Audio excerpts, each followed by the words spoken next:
अस्सलाम वालेकुम, क्या हाल चाल है। मुझे उम्मीद है आप तमाम लोग बिल्कुल ठीक ठाक होंगे, खैरियत से होंगे। This is me Huma Kashif and welcome to my channel. अच्छा, आज की जो ये वीडियो है एक बहुत ही अफसोसनाक हादसा जो आपने यकीनन अपनी टीवी स्क्रीन्स के ऊपर देखा होगा, पेशावर धमाका, जो कि आज सुबह हुआ। और उसमें कुछ चीज़ें देखी जाएं तो मैंने भी कुछ चीज़ें नोट की हैं और मैंने उसको सॉरी इस वीडियो के साथ शेयर करने के साथ उसको नोट कर लिया है। देखा जाए, देखिए, हर चीज जो है वो एक कड़ी से कड़ी मिलती है। और अभी कुछ अरसा पहले अगर हम पीछे बैकग्राउंड का जायजा लें तो उसमें कुछ ऐसी चीजें रेपिटेडली हुई हैं कि जिसकी वजह से हम ये कह सकते हैं कि ये कोई प्री प्लान कोई चीज है जो शायद अभी हमें कुछ थोड़े बहुत समझ में आ रही हैं, लेकिन उसके पीछे अगर हम कड़ी से कड़ी जोड़ रहे हैं तो हमें खुद ब खुद चीजें सही तौर पे नजर आना शुरू हो जाएंगी। आज सुबह जो पेशावर में धमाका हुआ वो एक मदरसे के अंदर हुआ, और बच्चों को जब भी टारगेट किया जाता है तो ऑफ कोर्स सोचें कि कितने ज्यादा वहां बच्चे तादाद में थे जो पढ़ रहे थे, और उसके बाद अचानक से ये न्यूज आई कि वहां पे धमाका हुआ है। अब अगर सीक्वेंस को हम जोड़ने की कोशिश करें तो बहुत सारी ऐसी चीजें, एक तो ये है कि मौके पर ही एम्बुलेंसें वहां पहुंच गईं, और अब अल्लाह रब्बुल इज्जत बेहतर जानता है कि इसके पीछे कौन से अनासिर हैं, क्या चीजें हैं। लेकिन अगर देखें कि काफी ज्यादा जो है वो हलाकतें हुई हैं, और उन हलाकतों में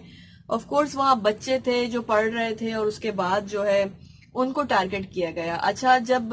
अभी जाहिर सी बात है अभी चीजें चल रही हैं और उसमें अभी वो शवाहिद को इकट्ठा किया जा रहा है, तो आईईडी एक डिवाइस है जो कि उधर इस्तेमाल की गई, और अक्सर इस तरह के जब भी हमले होते हैं दहशतगर्दी के तो उनमें यही डिवाइस जो है वो इस्तेमाल की जाती है।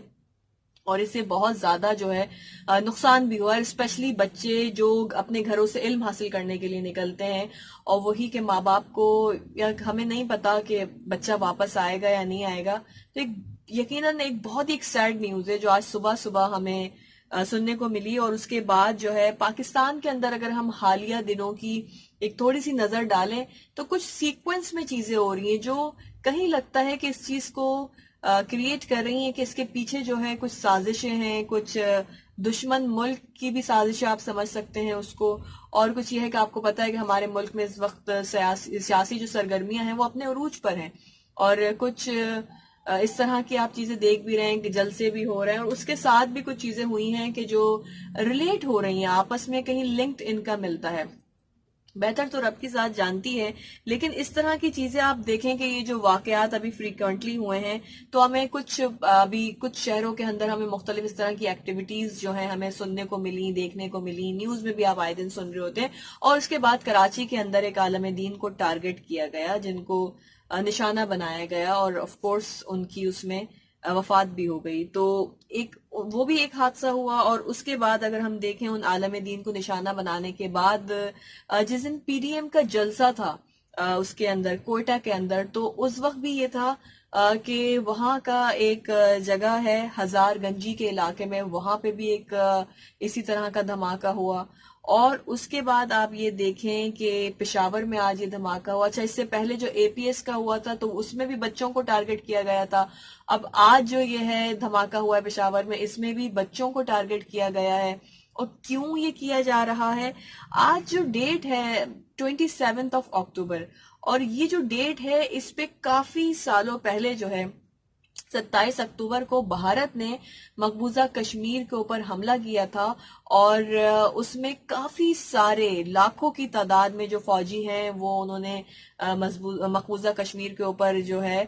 वहां का मुहासरा कर लिया था, और आज तक वहां पे काबिज हैं। ठीक है, तो कुछ चीजें आपस में रिलेट हो रही हैं और लिंक्ड कर रही हैं, और नजर आ रहा है कि शायद ऐसे लगता है कि ये चीजें जो हैं वो एक सीक्वेंस में चल रही हैं। बाकी तो अभी चीजें आपको पता है कि अभी उन पे बातचीत की जा रही है, और बहुत सारी और भी शवाहिद भी मिलेंगे और बहुत सारी चीजें और भी पता चलेंगी। लेकिन जो एक सीक्वेंस समझ में आता है कि पहले शहरों में कुछ इस तरह की एक्टिविटीज हुई, फिर उन कराची में आलम दीन को निशाना बनाया गया, फिर जिस दिन पीडीएम का जलसा था उस दिन कोयटा में एक हजारगंजी के इलाके में जो है इस तरह से हुआ धमाका। उसके बाद एपीएस वाला धमाके को अगर हम याद करें वो भी बच्चों के ऊपर था, और आज ये पेशावर धमाका। और इसके साथ आप देख रहे हैं कि सियासी जो एक्टिविटीज हैं वो अपने उरूज के ऊपर हैं। और इसके साथ में 27 अक्टूबर की जो डेट है तो उसमें जैसे मैंने आपको बताया कि उसके अंदर کافی سال پہلے جو ہے بھارت کی طرف سے کافی سارے فوجی لاکھوں کی تعداد میں مقبوضہ کشمیر کے اندر داخل ہوئے تھے، اور انہوں نے آج تک وہ وہاں پہ ہیں، اس کا جو ہے محاصرہ کر لیا تھا۔ اچھا، اجے دوبھل صاحب جو ہیں، ان کی جانب سے بھی آپ نے سنا ایک دھمکی آمیز ایک بیان، جس کو انہوں نے بعد میں بڑا کور کر لیا، اور ان کی طرف سے بھی دھمکی دی گئی تھی کہ ہم جو ہے جنگ جو ہے وہ فورن لینڈ کے اوپر لڑی جائے گی، یعنی اس میں صرف بھارت شامل نہیں ہوگا، لیکن اس کے بعد چائنا اور پاکستان کی طرف سے کافی زیادہ اس کے اوپر اعتراضات بھی کیے گئے، تو انہوں نے اپنا موقف بالکل چینج کر لیا کہ ہم جو ہے اس ہتھیاروں کی جنگ کی بات نہیں کر رہے ہیں، بلکہ ہم جو بات کر رہے ہیں وہ کلچر کی بات کر رہے ہیں، ہم انڈیا کے ڈومینس کی بات کر رہے ہیں، لیکن انہوں نے کور اپ کر لیا اس کو۔ تو ایک دھمکی یہ بھی سامنے آئی، اور اس کے بعد وہ اس کو کور کر گیا۔ اب اگر چیزیں آپ دیکھیں تو ایک کے بعد ایک کے بعد ایک جو چیزیں وہ لنکڈ ہو رہی ہے، اور اس کے بعد اگر آپ یہ دیکھیں تو سمجھ میں نہیں آتا ہے کہ ایکچولی کیا ہو کیا رہا ہے ہمارے ملک میں، اور جہاں چیزیں اچھی ہونا شروع ہوتی ہیں وہیں کوئی اس طرح کا حادثہ ہو جاتا ہے کہ جس کے بعد اچانک لوگ پریشان ہو جاتے ہیں، یا تو ان کی توجہ ہٹا دی جاتی ہے کسی ایک جانب سے، اور اس کے بعد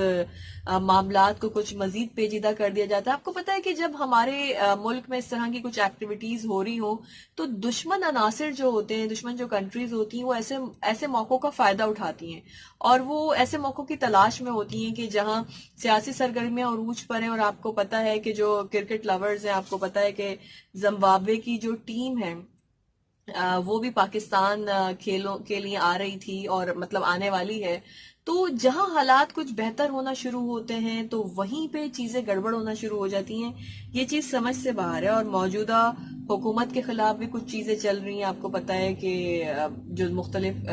سیاسی جماعتیں ہیں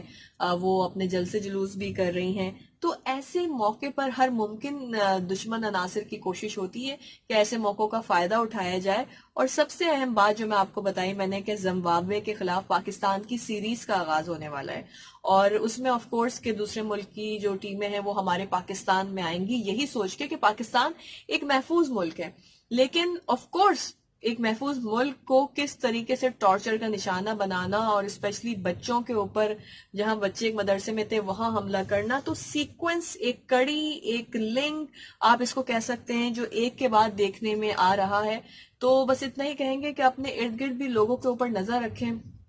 اور یہ دیکھیں کہ کوئی اس طرح کی ایکٹیویٹی تو نہیں ہو رہی ہے۔ سیکنڈلی یہ ہے کہ اللہ رب العزت سب کو اپنے حفظ و امان میں رکھے۔ اب آگے جو ہے کیا حالات ہوں گے گاڈ نوز بیٹر، لیکن ہم یہی دعا کریں گے کہ رب العزت پاکستان کی سلامتی کے لیے دعا ہے کہ رب العزت جو ہے پاکستان کو ہمیشہ اسی طرح سے قائم و دائم رکھے، اور جو دشمن عناصر ہیں ان کی جو بھی سوچیں ہیں اس کو چکناچور کر دے، اور یہ جو ہمارا پیارا وطن پاکستان ہے جو اسلام کے نام پہ آزاد ہوا تھا، یہ اسی طرح آزاد رہے، اور یہاں جو رہنے والے لوگ ہیں وہ بغیر کسی خوف و ہراس کے رہ سکیں۔ اور جب چیزیں صحیح ہونا شروع ہوتی ہیں تو اچانک سے جو اس طرح کی چیزیں ہو جاتی ہیں، اب جیسے یہ زمبابوے کی ٹیم کی سیریز کا جو آغاز ہونے والا تھا، تو اللہ رب العزت سے دعا ہے کہ سب چیزیں خیریت سے ہو جائیں، ٹھیک ہو جائیں، صحیح ڈائریکشن میں آ جائیں، صحیح فارم میں آ جائیں، اور اب اس طریقے کی کوئی بھی ہمیں نیوز سننے کو نہ ملے۔ آمین۔ انشاءاللہ کسی اور ویڈیو میں آپ سے پھر ملاقات ہوگی۔